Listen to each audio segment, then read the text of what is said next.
রংপুর সহ উত্তরাঞ্চলে মৃদু শৈত্যপ্রবাহ বয়ে যাচ্ছে। ঘন কুয়াশা আর হিম বাতাসে স্থবির হয়ে পড়েছে জনজীবন। আরও জানাতে যুক্ত হচ্ছেন প্রতিনিধি শাহরিয়ার মিম। মিম, আজকের তাপমাত্রা কেমন দেখছেন রংপুরে? সার্বিকভাবে রংপুরের শীতের তীব্রতা সবকিছু মিলিয়ে একটু জানতে চাই। আপনাকে ধন্যবাদ। এই মুহূর্তে রয়েছি রংপুর শিক্ষা অফিসের সামনে। আপনাকে জানিয়ে রাখি যে রংপুরের আজকের তাপমাত্রা রেকর্ড করা হয়েছে 12.0 ডিগ্রি সেলসিয়াস।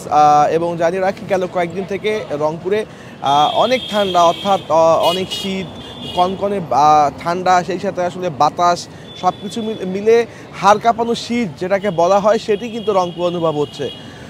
এবং এই শীতের সময় কষ্টে তো রয়েছেন যারা এই অঞ্চলে, যারা গ্রামীণ অঞ্চলে বা গ্রাম অঞ্চলে যে সকল মানুষরা থাকে তারা সব থেকে বেশি কষ্টে রয়েছেন। খড়কুটো জ্বালিয়ে তারা আসলে উষ্ণতা নেওয়ার চেষ্টা করছেন। উষ্ণতা নিতে গিয়ে তারা অগ্নিদগ্ধ হয়ে হাসপাতালেও ভর্তি হয়েছেন।